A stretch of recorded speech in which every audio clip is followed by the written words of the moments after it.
Good evening, everyone. Yes, in our yesterday's lecture, we studied about the structure of digestive system. Today, we will study the histology. That is, if you take cross section of each part of digestive system, will be the arrangement of cells inside that. Okay. So, in that case, the wall of alimentary canal will be divided into 4 layers, that is serosa, muscularis, submucosa and mucosa.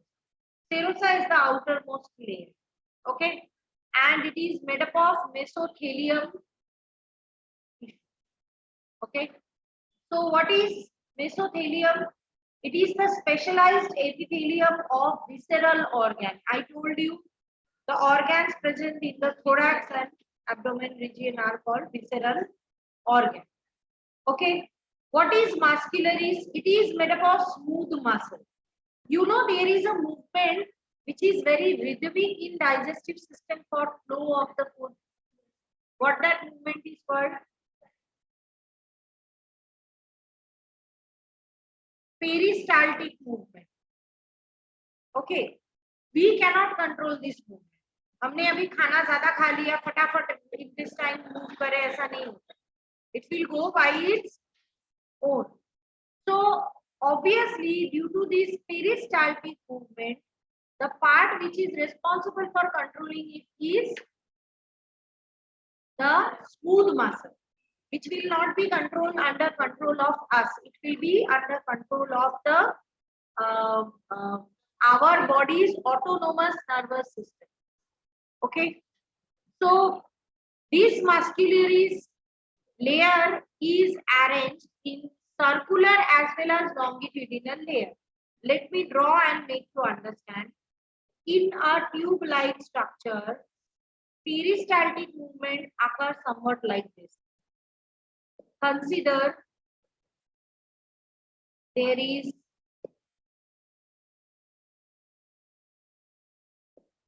this kind of contraction and expansion in digestive system.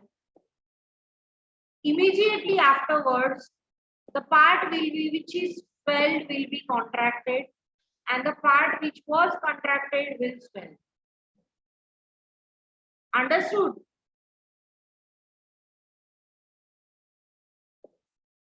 Let me mark them so that it will be easy for you to understand.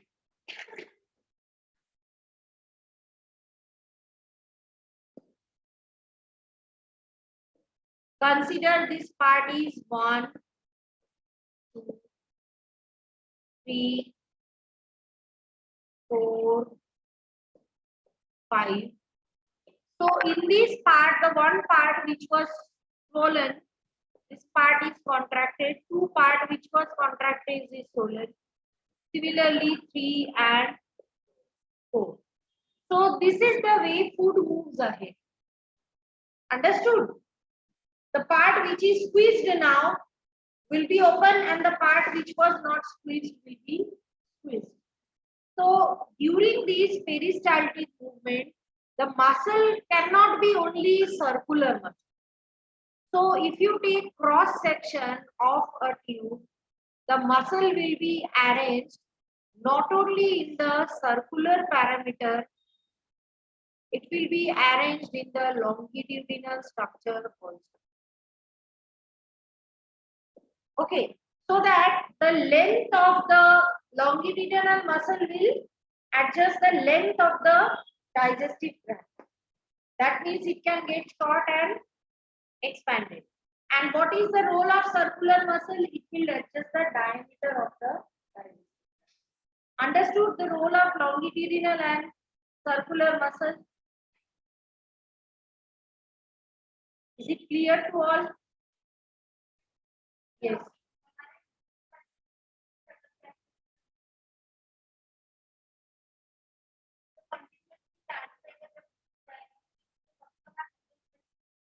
कहाँ अटक जाती है?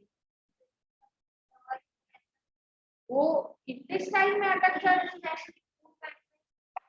Food pipe में मतलब food pipe में नहीं अटकती, आपकी pharynx area में अटकती है. फूड पाइप में अटके तो आपको पता चलेगा कहाँ पे अटका है ना,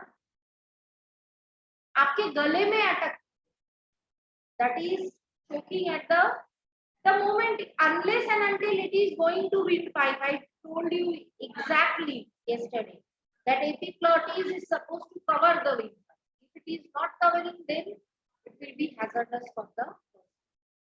Okay. So now this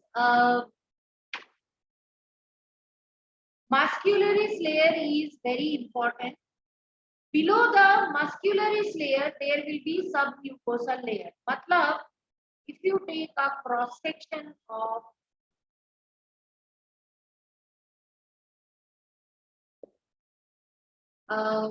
intestinal structure, from outside to inside, you can see layers like this.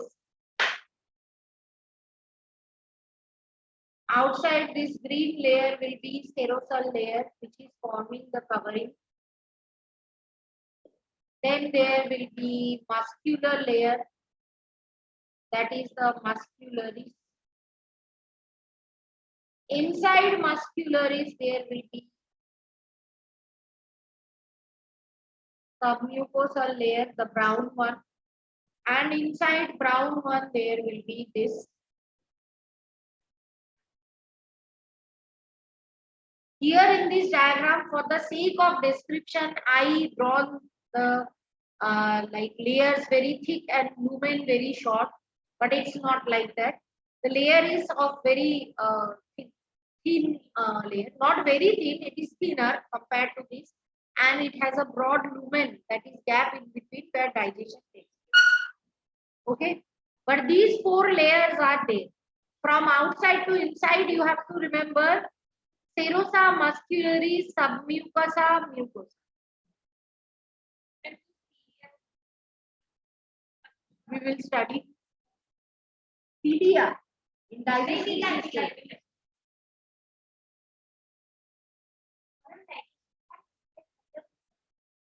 किसके अंदर? हाँ वहाँ पे, because we are having extracellular digestion. No? So now let us move ahead and see. Submucosal layer is formed by loose connective tissue. Okay, and it has all the important structures like nervous tissue, then lymph, the blood vessels, everything is present there in the submucosal layer. The innermost layer is mucosal layer. There are irregular folds in this layer, which is actually termed as villi. Villi is not present in stomach or large intestine. It is present totally only in small intestine, because small intestine is mainly responsible for absorption of nutrients of food. In large intestine, only and only the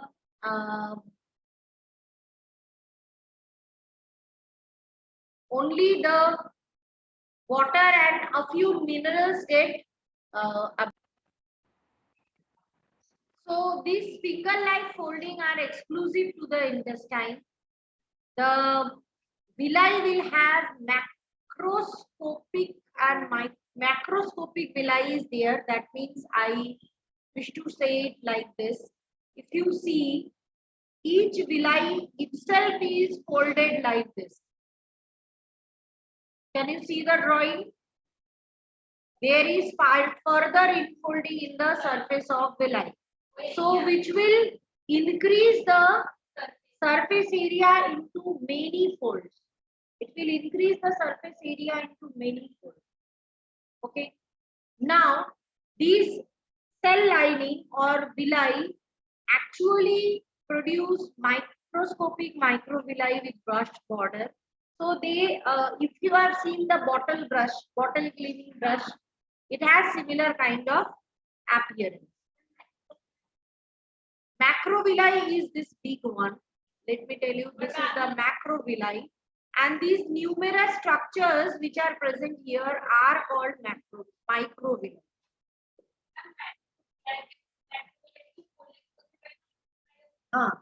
That is called microvilli. Very correctly you said, beta. Correct, very correct. So apart from that, these modifications obviously increase the surface area into many fold. Apart from that, villi is supplied with lots of blood vessels like capillaries, and it has very large lymphatic vessels. Why villi need a lots of blood vessels? क्योंकि जो भी food absorb हो रहा है, if surface area of villi is so much, that means so much food will be absorbed.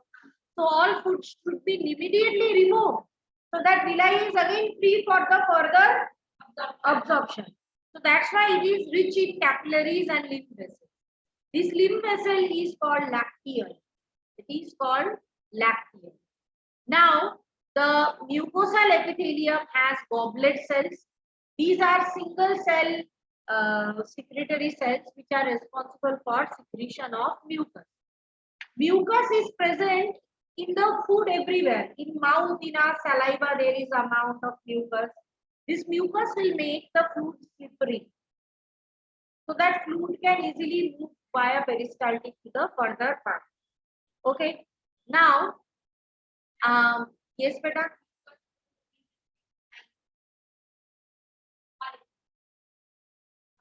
Mucus एक secretion है लिथलिडा सा, slimy secretion, कफ में जो निकलता है, that is mucus. Mouth में से secrete होगा, some amount in salivary juice also. Mucus is present many places, beta, in our body. Huh? And that stomach lining I was about to say while I will do digestion. It is required. Otherwise, the HCl will destroy the lining of stomach. But this mucus in the intestine is secreted by goblet cells. And there are crypt of liver food. Yes.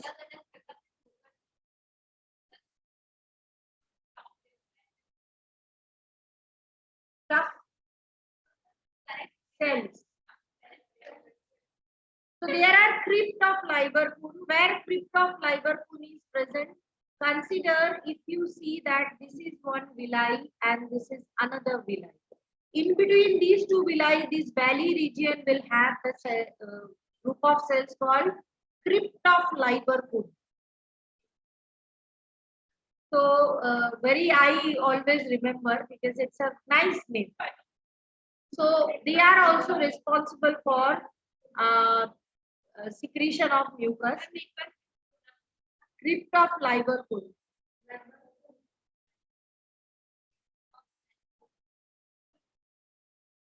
So these four layers, basically these four layers are there, but you can understand the way mucosal layer of small intestine is having villi. In stomach, villi will not be there. In large intestine, villi will not be there. So depending on which part of our digestive system it is, the layer will have minor modification. Otherwise, it is same. Okay.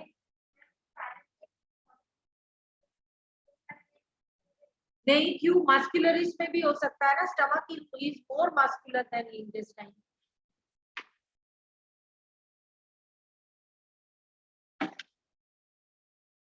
So now we will talk about the digestive glands.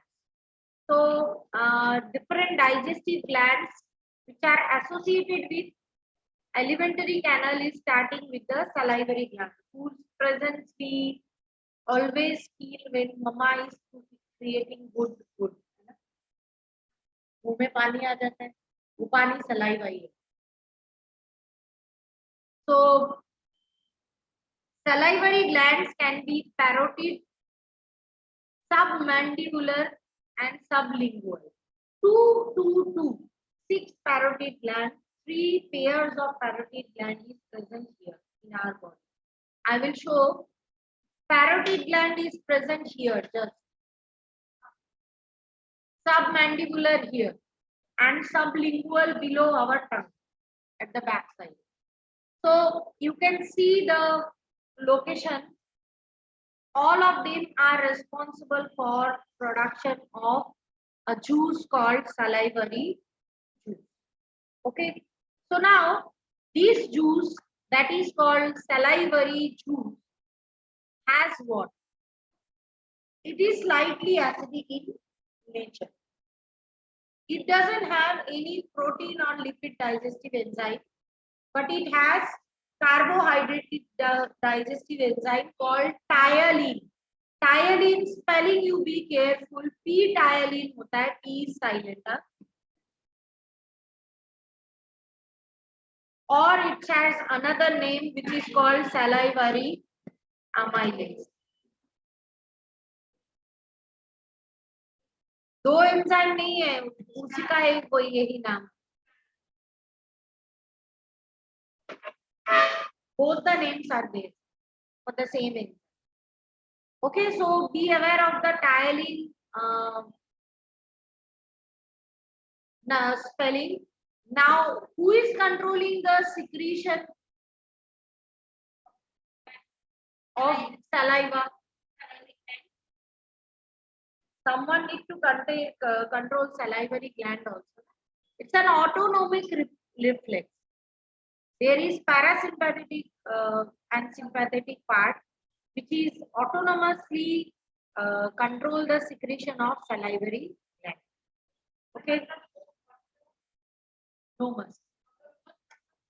अपने आप होता है, मतलब तुम ऐसा सोचो कि नहीं अभी मुझे थोड़ा ज्यादा सलाइवा सिक्रेट करना ही नहीं. ब्रेन करके कंट्रोल नहीं. Brain has certain activities which are controlled by us consciously, and certain things are done unconsciously. जैसे हार्ट का बीट होना, you cannot control. So this is something like that. Now about chemical composition, water is most of the part of saliva. It has mucus also, as I mentioned. Some amount of salts and enzyme, that is thiolene and salivary amylase is there, which is main function of this enzyme is breaking down of carbohydrate, that is starch.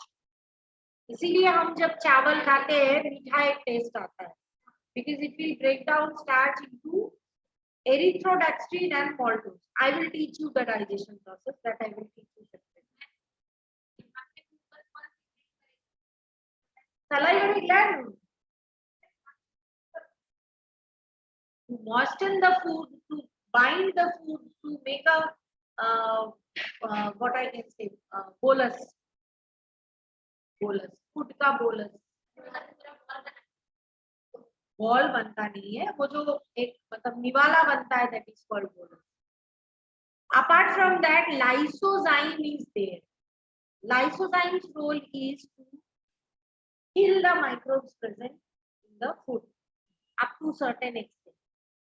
So what are the functions?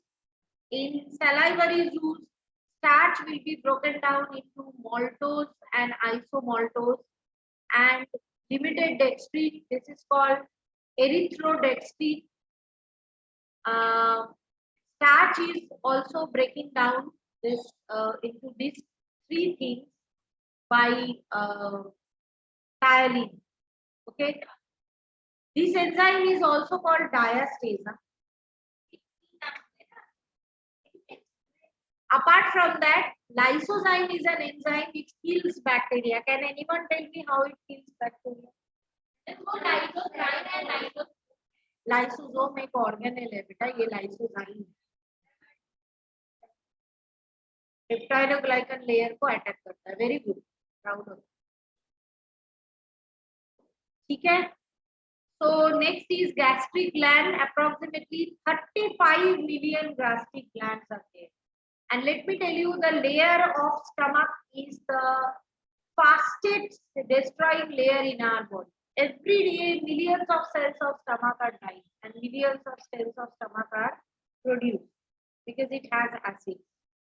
So gastric juice has gastric is secreted by gastric gland, that is Fundy gland. The total secretion of stomach is called gastric juice. Gastric juice amount is 2 to 3 liters per day. Can you imagine? and it is highly acidic due to presence of HCl. pH is 1 to 3.5. सोचा नहीं जा सकता है, मतलब अब तुमको ऐसा में रख दो तो you will be melting, but it is present inside our body. Its secretion is controlled by a hormone which is known as gastrin. Okay.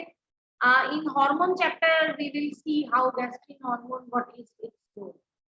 It has water. It also has mucus, inorganic salt, various intrinsic factors which are responsible for controlling the secretion of gastric juice, HCl and enzymes like prorenin, pepsinogen, and gastric lipase.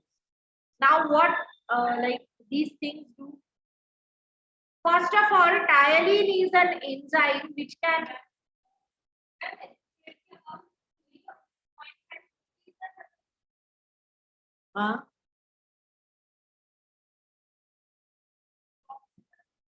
we actually want to ask something to raise hand.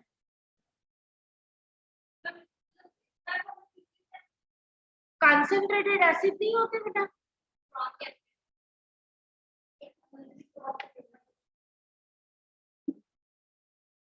उसपे लिखा है देखो 0.5% concentration, 0.5% नहीं है, 0.5% is the amount and it is concentrated. Okay, so first of all, in acidic medium, tyalin cannot work. That's why in stomach, the way in mouth only carbohydrate is getting digested, protein and lipid doesn't get digested in mouth. Similar way in stomach, only protein and lipid is getting digested, carbohydrate is not getting digested. So pepsinogen will be converted into pepsin via HCl. HCl is secreted by oxyntic cell. There is a specialized cell which is called oxyntic cell responsible for secretion of the pepsin. Okay. Now there is inactive enzyme. Generally, these pepsinogen, prorenin, they should be inactive form. Why? Because you know that stomach is made up of cell and cell has cell membrane which has protein. So अगर ये active form में रहे तो it can digest the wall of stomach itself. That's why it is present in inactive form. Similarly, prorenin, inactive form will be activated to renin. Renin is an enzyme which is mainly functional in infants because they take milk, lots of milk in diet. As you go into adulthood, the renin enzyme secretion stops. तो हमें ये जो concept है ना कि दूध P low बेटा, कुछ नहीं कर रहे हो तो दूध पी लो, बहुत ज्यादा दूध भी एक उम्र के बाद पीना is not a very good habit.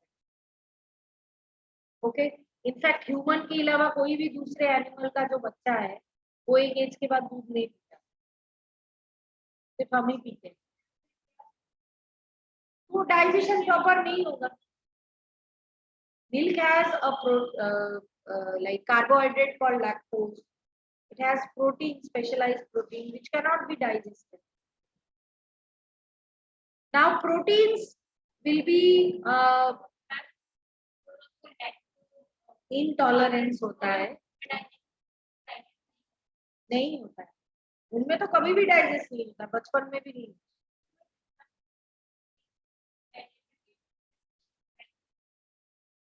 उनमें जेनेटिक डिसऑर्डर है ये लैक्टोज इंटॉलरेंस.